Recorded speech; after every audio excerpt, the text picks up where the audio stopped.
Esmovolição, que é o nosso principal meio de locomoção e que se baseia na vontade, ou seja, na força mental despendida pelo espírito, exige treino e disciplina para aqueles que não possuem a prática para isso. A bondade desenvolvida situa-nos em planos delicados, mas só a vontade disciplinada nos permite utilizar os valores superiores. É por isso que na terra tanto se admira a figura do anjo com suas asas abertas, no mais perfeito equilíbrio, no seu voo majestoso pelos céus. Ele é o símbolo mais perfeito de nossos poderes espirituais já desenvolvidos e que, através da força mental, em sábia combinação com o magnetismo purificado do perispírito, podemos aproveitar para a volição.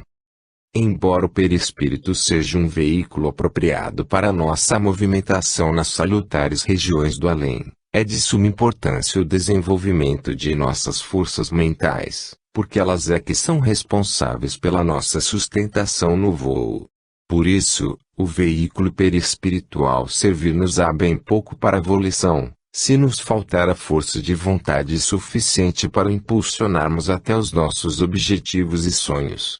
Daí se considerarem de valor os recursos astrais da helioterapia, quando os desencarnados, para removerem as suas debilidades vitais, precisam desenvolver o poder da mente ou da vontade, para obterem o êxito desejado.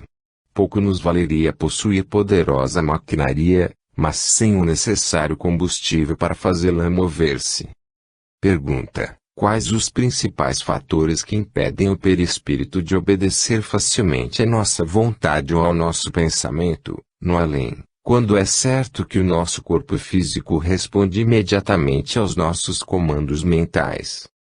Atanagildo, em face da veemência dos impulsos animais, no corpo físico, o instinto centuplica as nossas mais débeis ordens partidas do pensamento e as executa mesmo antes de novos raciocínios da nossa mente. Diante de um perigo físico, o corpo carnal age imediatamente, acionado pelo instinto de conservação da vida material, que lhe é condição peculiar. Podeis notar que, inúmeras vezes, a ação de vosso corpo físico precede de muito a ação de vossa vontade ou raciocínio. É que o psiquismo responsável pela proteção à criatura pressente o perigo muito antes de ser ele examinado em detalhe pela consciência em vigília. Nesse caso, a ação é rápida e não admite contemporização. O corpo põe-se a salvo antes da decisão mental. Primeiro age o instinto e depois o raciocínio. Mas, depois de desencarnados, abandonamos o corpo físico com seu cabedal de sabedoria instintiva animal, e passamos para um outro plano mais sutil de vida, onde o poder mental é o agente principal que gradua e comanda as nossas relações, criações e a faculdade de nos movermos. Já não existe uma segunda natureza instintiva, capaz de superar a nossa vontade através de ações decisivas, praticadas antes de tomarmos uma resolução, como no caso dos olhos, que se fecham automaticamente antes de pensarmos em fechá-los, quando eles se veem ameaçados em sua integridade. Por isso, para aqueles que vivem controlados apenas pelo instinto, a vida astral se toma um grande suplício, pois são vítimas de toda a sorte de prejuízos impostos pela vontade alheia, mais forte. Falta-lhes o automatismo da natureza física e, consequentemente, uma segunda natureza que, no mundo astral, se encarregue das decisões rápidas, salvadoras e de favorecimento espiritual. Mas aqueles que já conseguiram disciplinar a sua vontade no mundo físico, quer através de estudos espiritualistas ou iniciáticos, quer por exercícios estoicos e tenazes, sob objetivos superiores, também podem se mover, no além, com a graça do pássaro e com a facilidade da paina de seda flutuar na atmosfera serena das regiões etéricas. Capítulo 5 – A volitação e o poder da vontade. Pergunta: através da literatura mediúnica, sabemos que certos espíritos desencarnados têm facilidade de se transportar de um local para outro, utilizando-se de uma faculdade que lhes permite uma espécie de voo, a qual se dá o nome de volição, ao passo que outros, não possuindo essa faculdade, só podem se locomover como pedestres. Por que motivo estes não podem gozar da faculdade daqueles?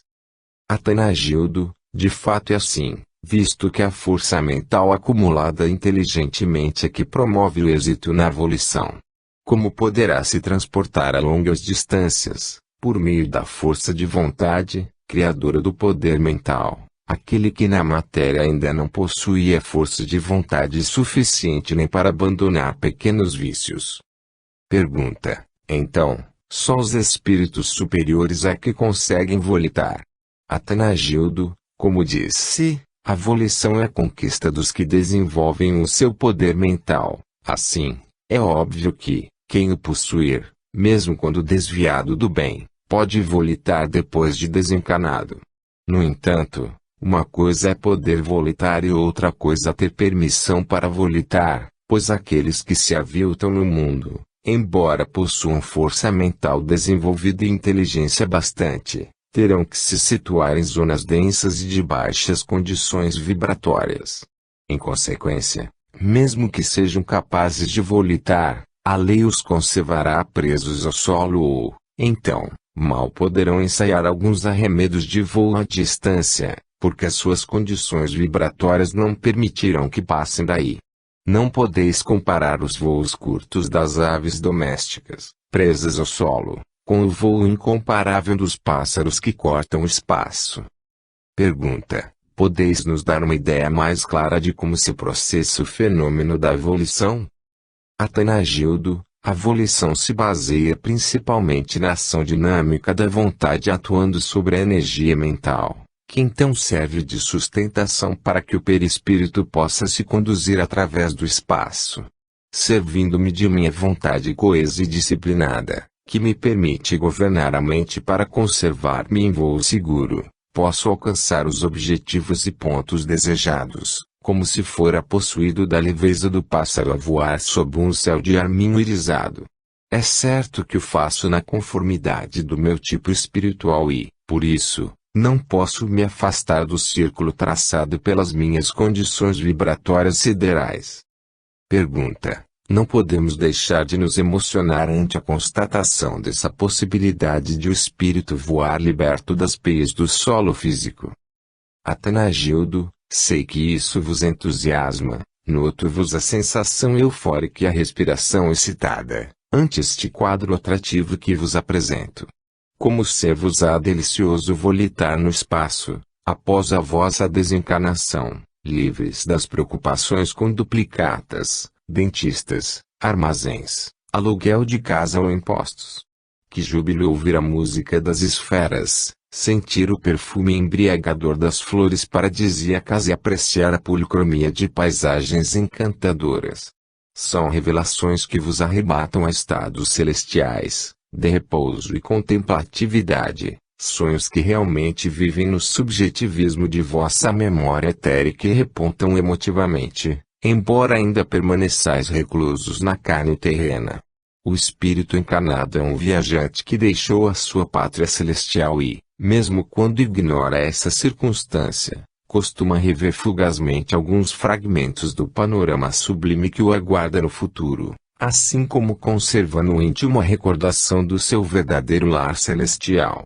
E essas recordações se avivam quando alguém vos associa mentalmente às paisagens cerúleas dos planos superiores, como agora acontece convosco. O que importa, porém, não é conhecerdes a natureza dos cenários edênicos, com suas sublimidades, mas tudo fazerdes para habitá-los, o que só se consegue através de uma vida digna e liberta das paixões tumultuosas, que intoxicam o perispírito e o impedem de desferir seu alto voo ardentemente sonhado. Que vale sonhar com os ciprestes do Líbano, os lagos da Itália ou a majestade dos Andes, se nada fazemos para conhecê-los pessoalmente?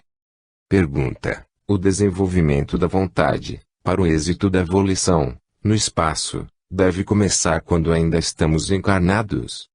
Atanagildo: as sequências naturais e milenárias da vida humana, no plano físico, sempre terminam desatando na alma as energias mentais adormecidas pela ociosidade espiritual. A existência planetária é uma perfeita e incessante iniciação, em que o discípulo é submetido a uma multiplicidade de provas e práticas que o experimentam e melhoram a sua graduação. Entretanto, se a alma for preguiçosa, carecerá de milhões de anos para chegar a um estado de perfeição que lhe permita gozar da união com Deus. Existem seres, por exemplo, os yogas, que, pela autorrealização, abreviam de alguns séculos certas experimentações que lhes exigiriam longo tempo sob a letargia passiva da lei do karma. Eles dinamizam a sua vontade, purificam o coração e extinguem a tribulação pela vida ilusória da matéria, até conseguirem ingressar na corrente cósmica, que então os aproveita como novos condutores de almas e prepostos criadores no seio da vida sideral. É óbvio, pois, que, se a vontade for desenvolvida por meio de algum salutar treinamento disciplinado, que desperte as forças internas e vos permita melhor domínio sobre o meio ilusório, a volição, no além, ser-vos-á uma conquista indescritível pelos vocábulos humanos. No entanto, assim como o balão não ascensiona se estiver preso pelas amarras ao solo, também não podereis lograr êxito, de início, na volição, se partirdes do mundo terreno algemados às forças tirânicas das paixões e das sensações inferiores. Capítulo 6. As forças mentais e seus poderes. Pergunta: já que nos fizestes interessantes revelações sobre o poder da vontade, como um dos fatores de sucesso na conquista da faculdade volitiva, gostaríamos que vos aprofundasseis no assunto, dizendo-nos de outras características de nossas forças mentais. Achamos que, quando encarnados, dispomos ou poderemos dispor de outras forças mentais, além do poder da vontade, mas, geralmente, essas forças mentais são por nós ignoradas. Podeis dizer-nos se tais forças, adormecidas pela matéria, despertam satisfatoriamente depois de nossa desencarnação? Atanagildo: o espírito, pelo fato de deixar o corpo carnal, não se reveste de poderes mentais superiores, que não tenha desenvolvido voluntariamente na matéria. Esses poderes não ficam propositadamente adormecidos na carne, para depois surgirem miraculosamente devido à desencarnação. A sua revelação é fruto exclusivo da vontade do espírito, que tanto se desenvolve na resistência contra o sofrimento como pelo esforço em resolver seus problemas e enfrentar as vicissitudes cotidianas do mundo físico. Casos há em que se trata de força disciplinada, mas que só se consegue desenvolver pelo estudo e pelo exercício criterioso altamente espiritual. Pergunta: considerais como de utilidade o estudo do metabolismo e aquisição de conhecimentos esoteristas, quando ainda nos encontramos encarnados? Atanagildo: sem dúvida, pois é melhor que o desenvolvais desde já voluntária e conscientemente certos poderes mentais que só haveis de possuir através de exercícios dolorosos, nos séculos por vindouros. Não percebestes, ainda, que a vida humana, com suas angústias e torturas, tem por único escopo despertar no homem os poderes criadores do futuro anjo? Porque achais melhor desperdiçar considerável tempo precioso, preferindo deixar-vos evoluir lenta e confrangedoramente, forçados pelos imperativos da vida carnal, quando podeis fazer isso em menor tempo, treinando a vossa vontade e desenvolvendo a vossa mente.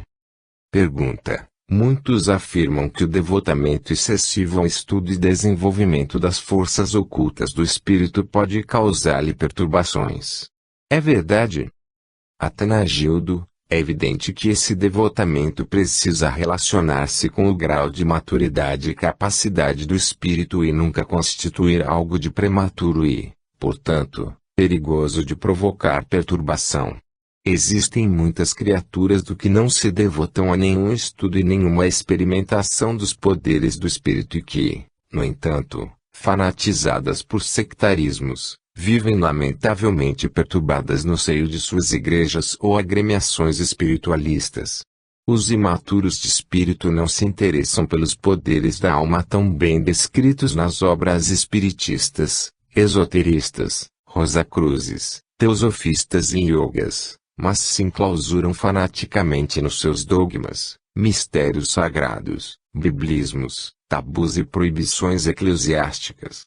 E mesmo alguns daqueles que abandonam seus credos religiosos e conservadores e depois passam para o espiritismo, ainda temem, em face de sua imaturidade espiritual, o desenvolvimento desses poderes e chegam a protestar contra qualquer novo experimento espiritualista alheio, teimando em viver as antigas proibições religiosas sob novas versões modernas e mais requintadas. Pergunta: há quem aconselhe que não se conjuguem certos estudos espiritualistas, a fim de se evitar o perigo de uma confusão prejudicial. Que dizeis a esse respeito? Atanagildo: é muito natural que o vosso mundo e o astral que o rodeia ainda se vejam às voltas com criaturas sentenciosas e sistemáticas, cujo ofício mais importante é o de julgar a capacidade e a necessidade alheias, baseadas exclusivamente nos próprios temores de suas almas imaturas. Muitos restringem os princípios libertadores de sua própria doutrina espiritualista, transformando-os em hilos poderosos de cadeia de ferro sectarista ou, então, transformam em louváveis virtudes a sua própria ociosidade mental e o temor de pesquisar o desconhecido.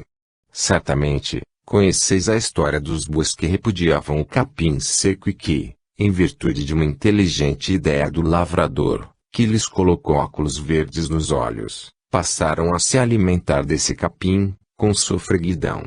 Defrontando-vos com certas opiniões limitativas do vosso crescimento espiritual, é aconselhável que procureis examinar o colorido dos óculos desses vossos graves conselheiros, pois é provável que só admitam a experiência espiritual e os postulados religiosos alheios depois de trocarem as lentes mal graduadas ou escurecidas de seus óculos.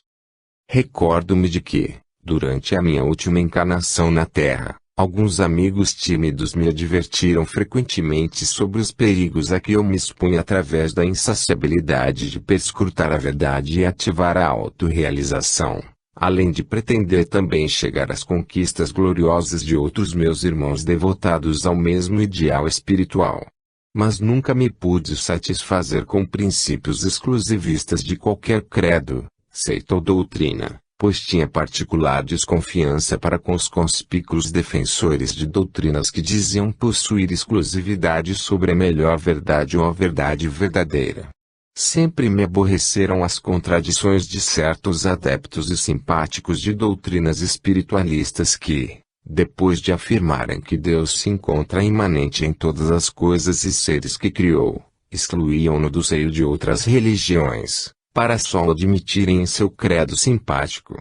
Os espíritos que já alcançaram um posto avançado na escala espiritual e que se aperceberam da unidade cósmica, costumam ajudar os seus irmãos a conhecerem a sua própria experiência religiosa, tudo fazendo para servi-los e não para desanimá-los ou confundi-los quando eles avançam pelos caminhos íngremes de sua dificultosa evolução.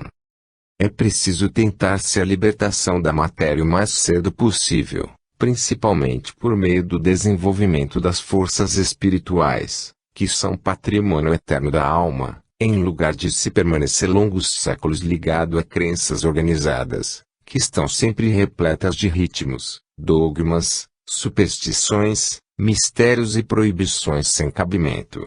Os sacerdotes, pastores, doutrinadores e mentores espiritualistas não passam de intermediários entre a realidade da vida e a ficção humana, por cujo motivo o espírito deve tentar a sua própria experiência espiritual, ao invés de se entregar fanaticamente a uma autoridade religiosa.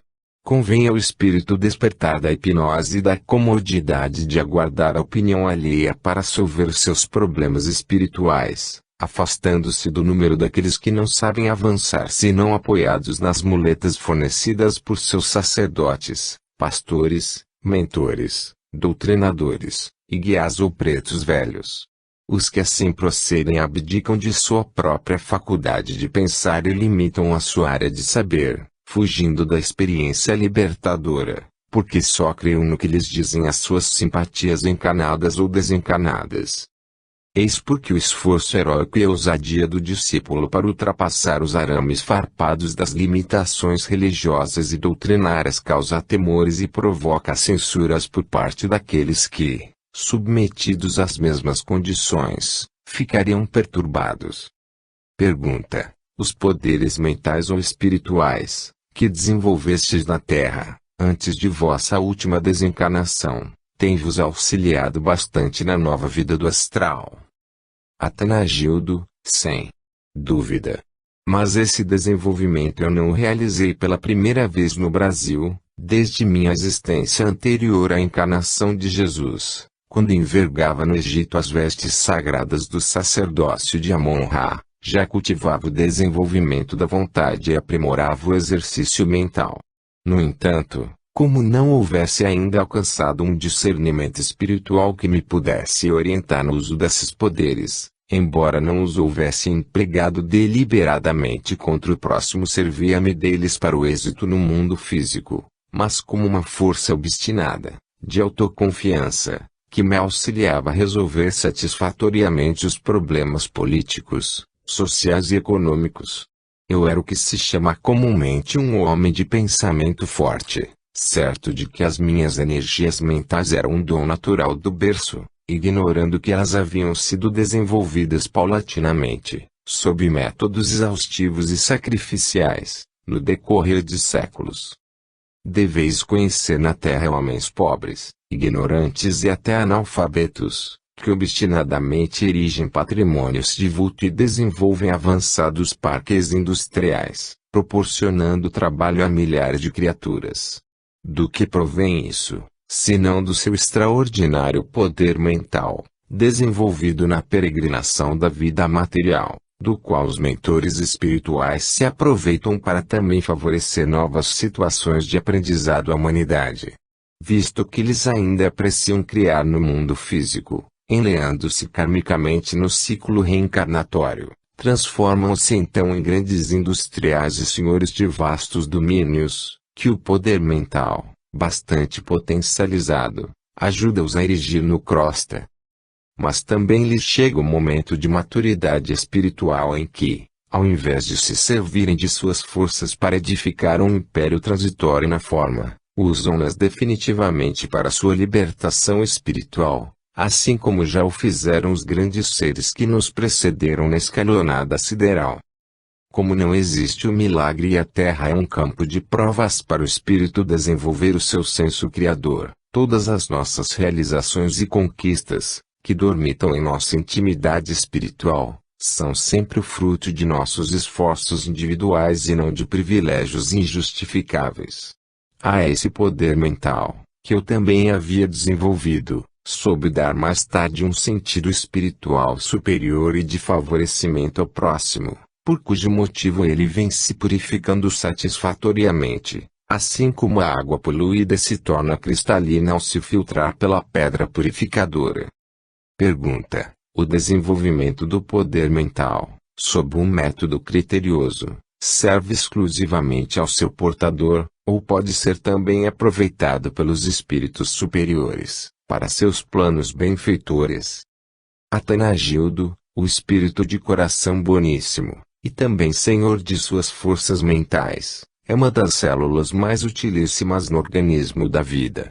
Buda possuía coração magnânimo e um avançado poder mental que fortificava seus ensinamentos sublimes e os fazia penetrar e influir nos seus ouvintes. Jesus hipnotizava as multidões pela sua gloriosa força mental fortalecida pela luz do seu amoroso coração. Allan Kardec: se não houvesse sido, no passado, um poderoso hierofante no Egito e desenvolvido yoga na Índia, não teria podido impregnar a codificação espírita de uma força mental tão vigorosa que a conduz para o incessante progresso e indestrutível objetivo de libertação espiritual.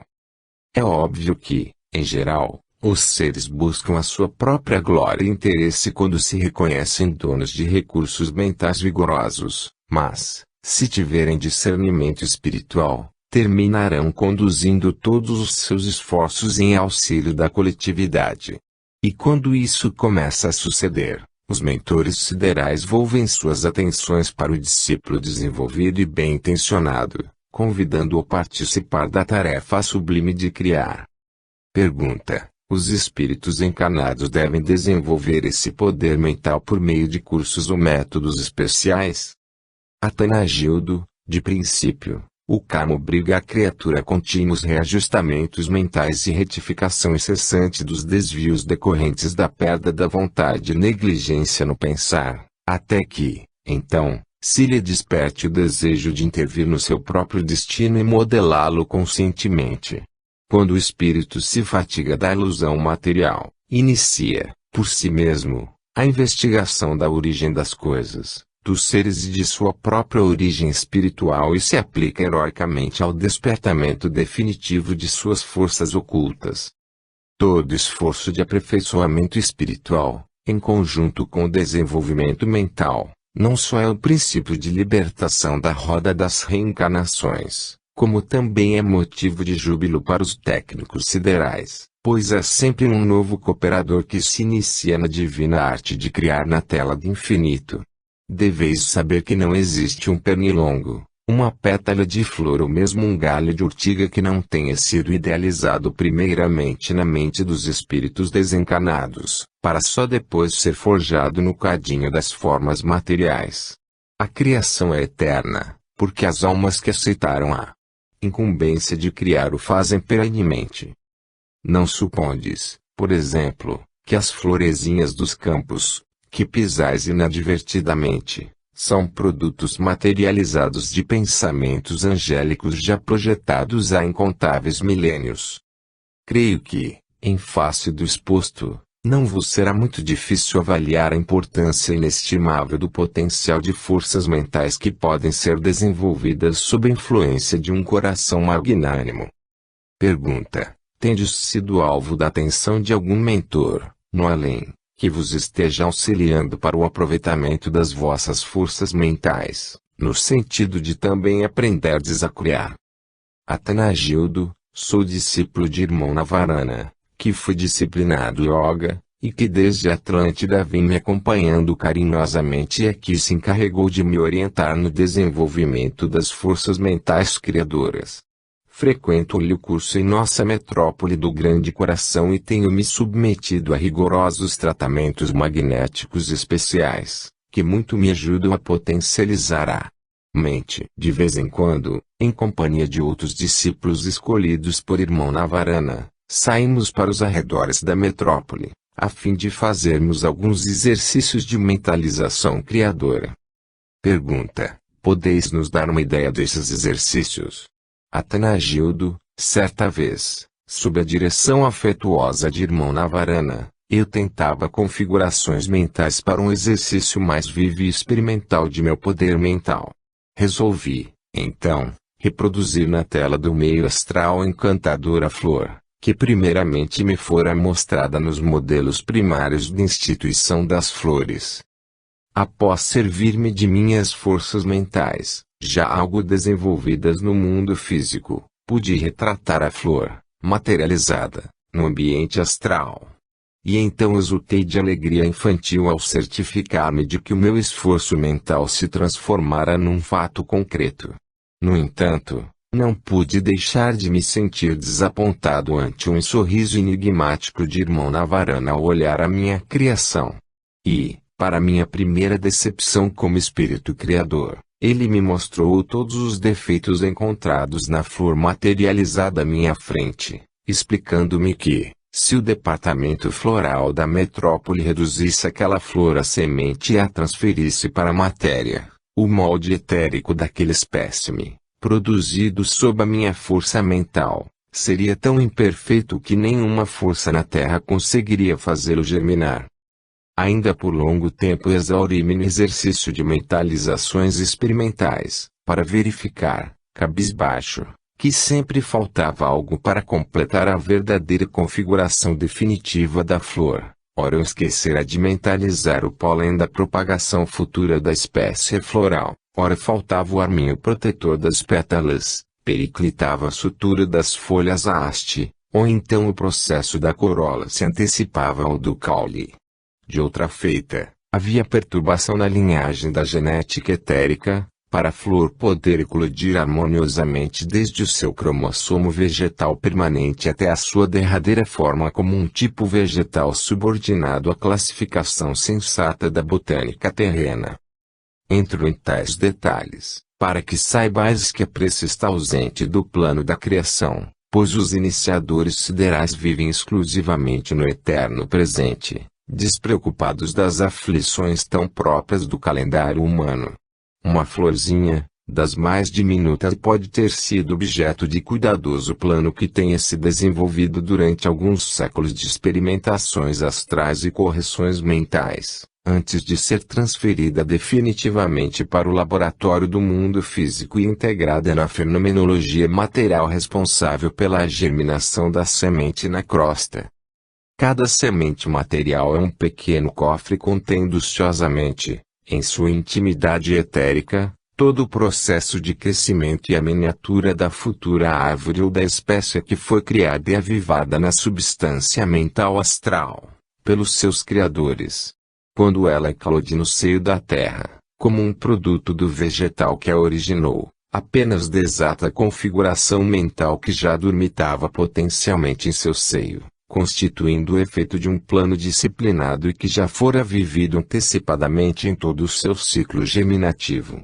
Esse plano dinâmico mental, que depois se põe em movimento acionado pelas forças do mundo astral e vai descendo até a conexão com as energias terrestres, é que realmente aglutina as forças do meio, sendo seu êxito tão promissor quanto sejam os fatores simpáticos com que pode contar para sua eclosão material. Não vedes que as árvores não crescem além do limite de suas formas predeterminadas, existindo algo invisível que as sustenta para uma eclosão sensata. Imaginai como seria o vosso orbe, se todos os vegetais crescessem ininterruptamente para o alto e para todas as direções, sem o controle dos moldes etéreos astrais que os sustêm, assim como o perispírito também regula e distribui as energias que se materializam para atender a contento a sensata configuração humana. Capítulo 7. Um chafariz de alta função terapêutica.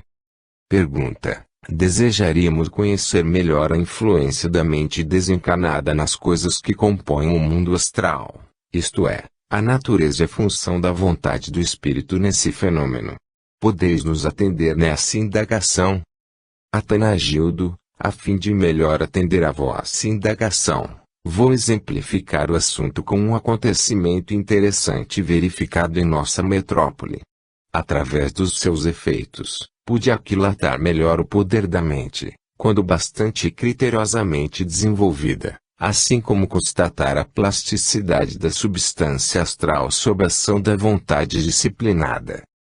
Encontrava-me, certa vez, perto do principal e majestoso chafariz que ornamenta a nossa metrópole, construído de substância tão nívea quanto o lírio, quando observei junto a ele alguns espíritos angélicos, dos que de vez em quando nos visitam em tarefas de inspiração fraterna, apreciarem o jorro de filetes de água tão límpida, que mais pareciam fios diamantíferos a se elevarem aos seus, num cântico ao Criador.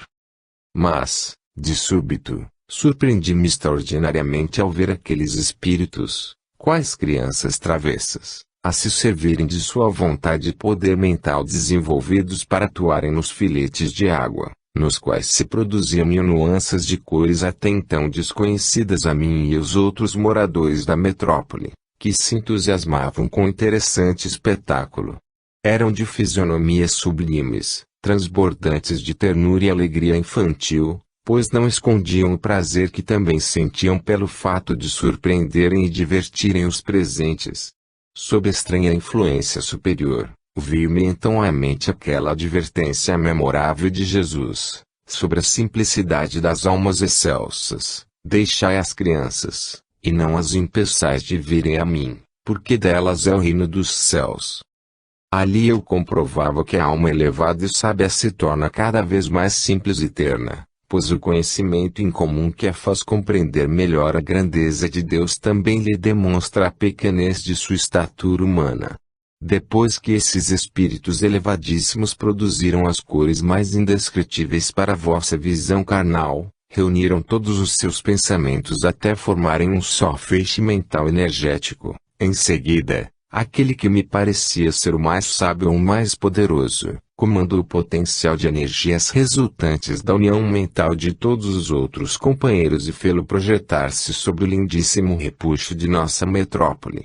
Surpreso, eu percebera que também me achava ligado àquela poderosa concentração de forças ocultas, que me arrastavam a mente em direção ao mesmo objetivo em que eles atuavam fortemente, sob a influência de vigoroso poder mental então atuante em mim, como produto de um entrelaçamento disciplinado e desconhecido. Na minha tela mental surgiram em seguida os contornos nítidos de um chafariz bem semelhante ao que estava à minha frente, mas que pouco a pouco apresentava deslumbrante transformação. A sua elevada coluna central, de sustentáculo do vaso gigantesco superior, esverdecia até se constituir num maravilhoso pedestal recortado em viva e gigantesca esmeralda, nas bordas inferiores do vaso e circundando a coluna principal. Destacava-se a figura de formoso colar de contas de cor de ametista, no extremo superior, onde pequeninas molduras e bicas vertiam fios de água cristalina. Vi com imensa surpresa a desenharem-se rapidamente pequeninos lábios de rubi, inflamados por estranha luz. Eu guardava a impressão de assistir à exibição de um desses estupendos desenhos cinematográficos que se desenrolam rapidamente e parecem confeccionados por invisível poder de magia colorida. Fascinado, via mentalmente a forma de encantadora taça colorida e translúcida, lembrando delicada glicínia, voltada para o alto. Em seguida, notei que a água se elevava num rendilhado repuxo, mas toda iluminada por claríssima luz, reverberando em cintilações cor do topázio transparente. Esse fluxo subia até uns 20 pés de altura e então se enfraquecia, para depois cair ao solo, em torno do chafariz, mas atingindo-o de modo suave e na forma de névoa dourada, igual ao arminho, e que em seguida se desvanecia numa delicada fluência rosada. Tendo os olhos semicerrados, e ainda enlevado pelo espetáculo, verifiquei que todo o fenômeno ocorrido na minha intimidade também se havia materializado à minha frente, pois o velho chafariz perdera sua antiga cor branca e se me deparava com todas as cores e rendilhados vividos na minha imaginação, sob o reflexo dos pensamentos conjugados daqueles excelsos espíritos. Os chafarizes de nossa metrópole representam fontes centralizadoras de magnetismo energético, servindo para revigorarem os espíritos recém-chegados e enfraquecidos pelo processo desencarnatório. Os seus filetes de água magnetizada contêm poderosas energias nutritivas, fazendo lembrar os líquidos vitaminados ou as fontes de águas minerais do orbe terrestre. Terminada a maravilhosa demonstração, um formoso sorriso tomou conta da fisionomia daqueles espíritos angélicos, os quais se abraçaram efusivamente, felicitando-se entre si, assim como fazem as crianças após o êxito da travessura genialmente engendrada. Em seguida, examinaram minuciosamente a dadivosa fonte de água decorada sob tons celestiais e conferiram entre si os resultados do que haviam combinado. Através de alegres censuras e aludindo a algum pequeno equívoco, que não pude notar, um deles fez um ar de desapontado, porque não pudera modelar completamente algo ornamentativo do capitel, mas tudo isso transcorria num ambiente de intensa alegria e sob uma atmosfera de tanta candura espiritual, que arrasaria o mais presunçoso habitante terrestre convencido de sua grande superioridade. Aquelas almas poderosíssimas, para realizar o fenômeno, mobilizaram as suas próprias energias mentais que, por serem forças puras, bastante dinamizadas num plano energético superior, puderam penetrar mais intimamente na substância astral de que se compunha o chafariz, não só mudando-lhe o padrão vibratório de aglutinação dos átomos astralinos, como ainda impondo-lhe a frequência necessária para servir de prolongamento mental à influência das novas cores e ornamentação. Esse chafariz, em sua maravilhosa configuração celestial, dada por aqueles mentores mais altos, tornou-se uma atração turística para os espíritos visitantes, das esferas menores, a metrópole do Grande Coração. À semelhança do que sucede no mundo material, aqui se mantém o intercâmbio pessoal com as comunidades vizinhas, quer para se cultivarem fraternas emoções, quer para efeito de mútuo aprendizado.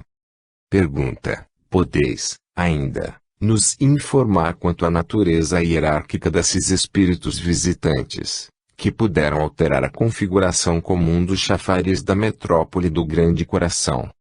Atanagildo: entre os moradores de nossa metrópole, eles ficaram sendo conhecidos como os magos da cor. No entanto, trata-se de espíritos que vivem em esferas superiores à nossa atual moradia, e que são responsáveis diretos pelos planos de desenvolvimento e aplicação das cores em nossa comunidade astral.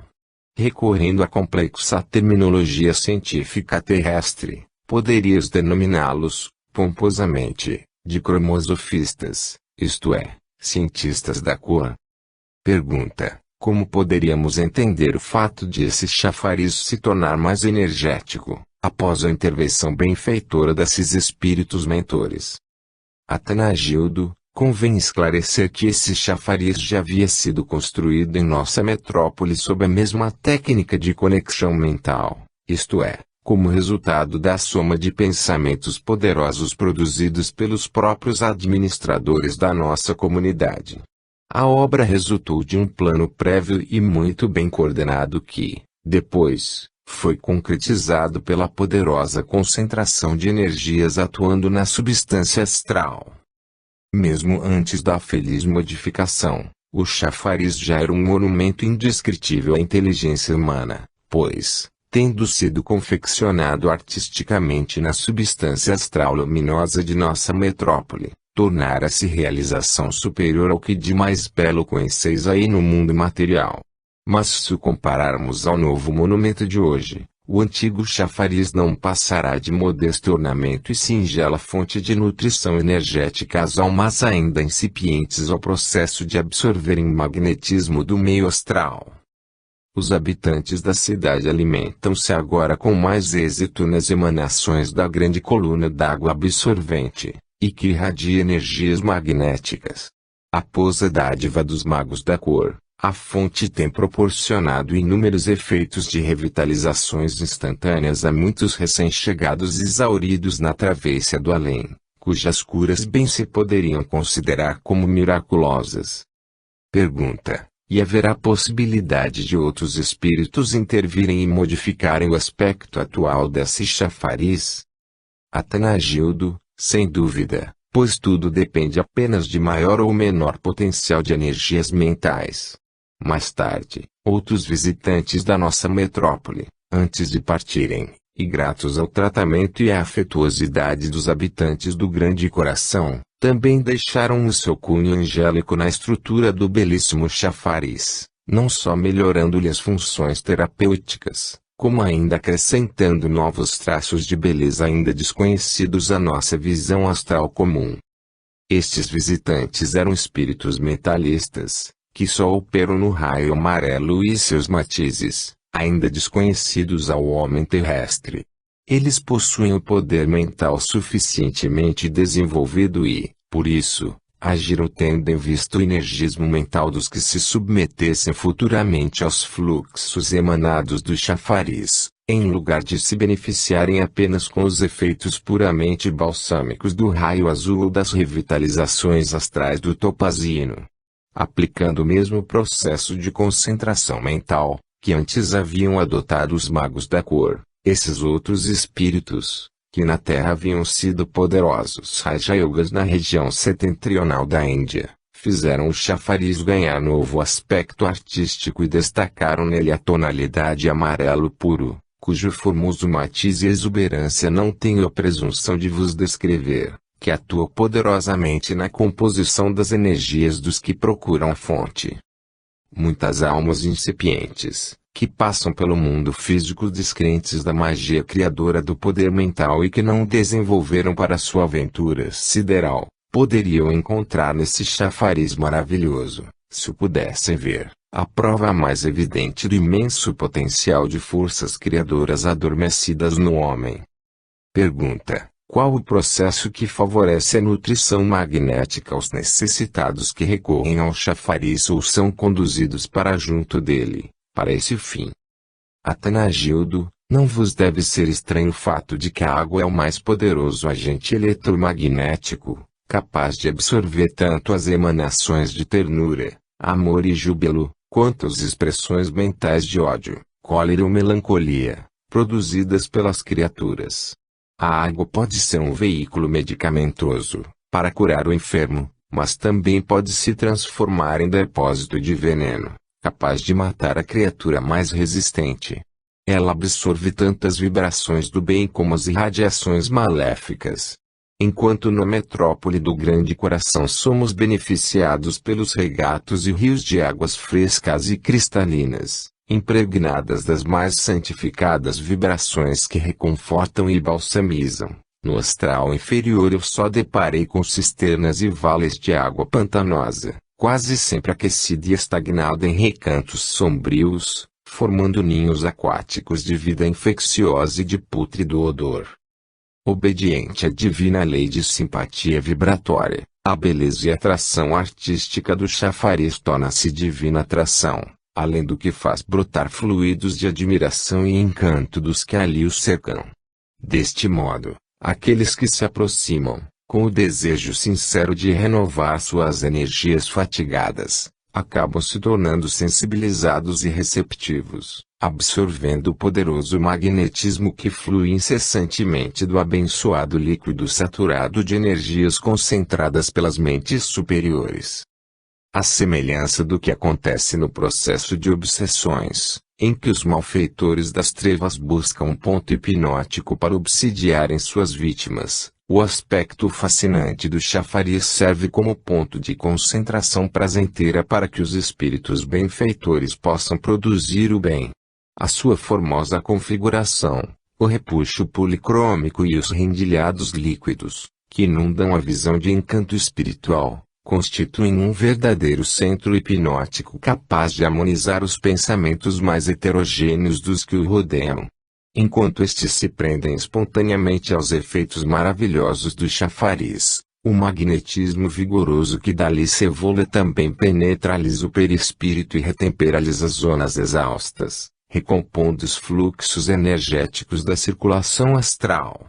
Como nem todos os que se achegam à metrópole do Grande Coração conseguem mobilizar suas forças ocultas e comandar com eficiência o potencial criador de suas mentes, os maiorais providenciam oportunidades de muitos se socorrerem através de recursos provisórios, até obterem o êxito espiritual desejado. Em metrópoles semelhantes à nossa, também se faz preciso contar com elementos especiais, que atendam à multiplicidade de carências espirituais dos recém-chegados da Terra. Embora muitos deles tenham compulsado obras teosóficas, esotéricas, espiritistas ou yogas, quase sempre aqui aportam titubeando em seus primeiros passos e bastante fatigados pelo processo desencarnatório, tal como ocorreu comigo. A comunidade do Grande Coração, como bem a retrata o seu nome, atende às virtudes do coração bem formado, embora possa este sentir-se ainda debilitado para o comando da força mental. Pergunta: qual o efeito que podemos atribuir ao repuxo de água de cor topazina, que descrevestes como semelhante ao arminho eterizado, e que depois se desvanece numa cor rosada? Atanagildo: conforme já vos tenho dito, poucas criaturas compreendem o sentido e o efeito extraordinário das cores na psicologia e na saúde humana. Existe ainda incontável número de matizes coloridos, desconhecidos do homem terreno, que futuramente ajudá-lo a harmonizar a bondade do espírito com a beleza da forma física. Nas comunidades astrais, a cor não se relaciona apenas ao simples efeito decorativo mas, acima de tudo, é aproveitada em sua força vibratória oculta e penetrante, nos mundos invisíveis. No caso do chafariz, as cores ali existentes funcionam como um excelente vitalizador etérico, porque a variedade dos seus tons esmeraldinos, safirinos, rúbidos, topazinos, carmins ou amarelos funciona como multiplicador de frequência vibratória sobre o nosso perispírito, assim como, de conformidade com o tipo de pensamentos e emoções do homem, também se produzem cores na aura humana. Buda apresentava em sua aura os maravilhosos efeitos da cor mental, em tons dourados sobre o amarelo puro, franjado de azul celeste, porque também desenvolverá muitíssimo sua mente em harmonia com a sua pureza espiritual. Essas cores continuam a representar, aqui no astral, as mesmas qualidades já tradicionalmente classificadas pela ciência oculta. E, quando elas são inteligentemente mobilizadas a favor dos habitantes da metrópole, também podem acelerar a frequência dos raciocínios e conduzir a mente à solução mais breve dos seus problemas espirituais. Há no chafariz da metrópole, graças à dádiva daqueles espíritos superiores, um potencial de energias concentradas que absorvem o raio branco e o dividem em vários fluxos coloridos, podendo ser cada um aplicado a uma carência vital, um efeito curativo, balsâmico ou apenas estimulante. Daí a função mais ampla da coluna de água topazina, que funciona como um captador líquido das emanações magnéticas que se desprendem de todas as demais cores, constituindo um potencial de magnetismo que assume então aquela tonalidade. O jor de água sob até 20 pés de altura e balsamiza-se em contato com a aura de eflúvios puros de elevada espiritualidade, que ali foi deixada com a presença dos espíritos mentalistas. Em seguida, este jor de água perde o seu forte ímpeto inicial e cai em gradações cada vez mais lentas e, ao invés de retornar à fonte na forma líquida, vai se vaporizando de tal modo, que termina se desfazendo em irisada névoa de formoso matiz rosado, que envolve e balsamiza todos os seres em torno do chafariz. Devido à alta frequência vibratória desses eflúvios, eles penetram com facilidade por toda a organização do perispírito dos que desejam submeter-se ao tratamento magnético, assim como também lhes ativa as funções psíquicas. Capítulo 8. O diabo e a sede do seu reinado. Pergunta: existe algum lugar, no além, que se assemelhe ao inferno bíblico, tão apregoado pelo catolicismo e pelo protestantismo? Atanagildo: na verdade, os espíritos que no mundo físico se deixam dominar por paixões degradantes e se entregam a crimes aviltantes passam a habitar regiões no além, que de qualquer modo superam a velha ideia do inferno teológico, que a lenda afirma ser dirigida por um diabo revoltado contra Deus, sempre afadigado no seu reinado de fogo e enxofre. É evidente que Deus não criou nenhum inferno para colocar nele os seus filhos pecadores, estes é que se elegem voluntariamente para a hospedagem em regiões que se afinam às suas vilezas. Sem dúvida, não há inferno pior que aquele que a alma cria em sua própria intimidade espiritual, quando depois é acicatada pelo remorso proveniente de suas mazelas espirituais. Pergunta: qual a diferença que existe entre o inferno teológico, pregado pelos católicos e protestantes, comparando com a natureza dessas regiões do astral inferior? Atanagildo: como se vê pelas velhas oleogravuras hebraicas, o inferno teológico é um produto lendário e tradicional, criado pela fantasia dos povos hebreus, que escolheram o que há de melhor do mundo para compor o cenário do céu, assim como reservaram o que de mais cruel é conhecido na terra, para então imaginarem o inferno, com o seu temível Satanás. Mas acontece que os teólogos cometeram um grave equívoco, ao se esquecerem de melhorar gradativamente tanto o céu como o inferno que idealizaram, uma vez que a humanidade tem se entregado incessantemente a novos inventos, realizações artísticas e grandes descobertas científicas. Por isso, o paraíso teológico ainda apresenta, no século XX, as mesmas emoções e prazeres já conhecidos há milênios, enquanto que o inferno continua com seus castigos anacrônicos e o seu cenário ilógico e infantil, bastante insuficiente para atemorizar os homens da era atômica. Acontece que esse inferno, idealizado como foi, desmente a bondade e a justiça de Deus, pois inclui a ideia cruel de que os pecadores têm de sofrer atrozmente por toda a eternidade, quando a verdade é que as regiões inferiores, ou abismais, descritas nas comunicações mediúnicas, não são zonas de sofrimento eterno, embora eu mesmo tenha constatado a existência de certas situações de pavor e desespero nessas regiões, que ultrapassam de muito qualquer aspecto do inferno mitológico e mesmo impressionantes descrições da Divina Comédia de Dante Alighieri. Pergunta: qual então o motivo por que, diante de sofrimentos quase semelhantes, a existência nas regiões inferiores é mais lógica do que a ideia de inferno?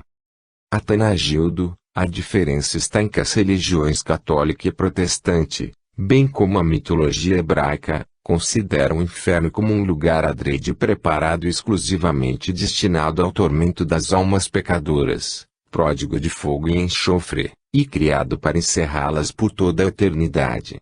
Entretanto, o estado de sofrimento, pavor e medo, no astral inferior, além de provir principalmente do descontrole emotivo, remorso e ignorância dos próprios espíritos falidos da terra, não é definitivo e permanece sempre a esperança de recuperação espiritual.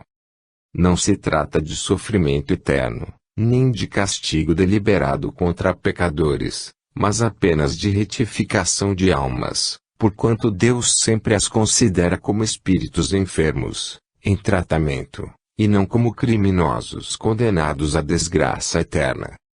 Enquanto o catolicismo e o protestantismo ensinam que não há mais esperança para aqueles que são lançados nas chamas do inferno administrado pelo poderoso Satanás, o espiritismo vos acende a chama da esperança e louva a bondade do Criador, que sempre oferece novas oportunidades para a renovação íntima de qualquer espírito pecador.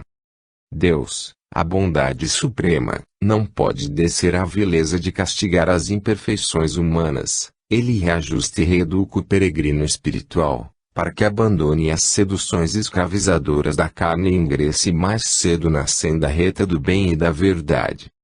Pergunta: mas a ideia do diabo e a do inferno eterno não tem certo fundamento lógico, mesmo em face da doutrina espírita? Atanagildo: visto que a bondade de Deus nunca o levaria a criar um ente malvado, com a finalidade especial de atormentar as suas próprias criaturas, é claro que a sua infinita sabedoria também nunca se desmentiria criando um anjo perfeito, para posteriormente aviltar-se por toda a eternidade, a ponto de decepcionar a tão reconhecida inteligência infinita do próprio Criador. Se assim acontecesse, ficaria prejudicado o conceito da sabedoria infinita de Deus, ante a decepção de criar um anjo perfeito, que depois de transforma num diabo, portador de todas as imperfeições. Se tal coisa houvesse acontecido, não nos restaria nenhuma esperança de sermos felizes, dado que o Senhor onipotente do universo também é vítima de equívocos, como os humanos. E, se até o presente, Deus ainda não pode dominar o diabo, que anda solto pelo vosso orbe, disputando com ele o poderio sobre as criaturas, é óbvio que o Criador já não dispõe satisfatoriamente do seu propala a ponto do poder infinito, o que também deverá ser motivo de grande aflição para todos nós. E se ele não se importa que seus filhos queridos sejam arrebatados por Beelzebu e conduzido por esse seu rival para os torturar por toda a eternidade, então quer nos parecer que o Criador também se tornou um sádico e sobrepujou as características daninhas do homem terreno, que não permitiria isso com seus filhos. Pergunta: então, devemos concluir de vossas palavras que o diabo é apenas um produto da imaginação humana, não é assim? Atanagildo: não há dúvida de que o diabo é produto mórbido da imaginação humana, pois o figurino escolhido para vesti-lo ainda é o próprio homem, revestido de todas as suas maldades. Existindo na terra homens que cometem atrocidades as mais bárbaras, quer em tempo de paz, quer em tempo de guerra, nos horripilantes matadouros dos campos de concentração, Acredito que é a tolice e falta de imaginação do homem o pretender pintar um diabo pior e mais cruel do que ele mesmo.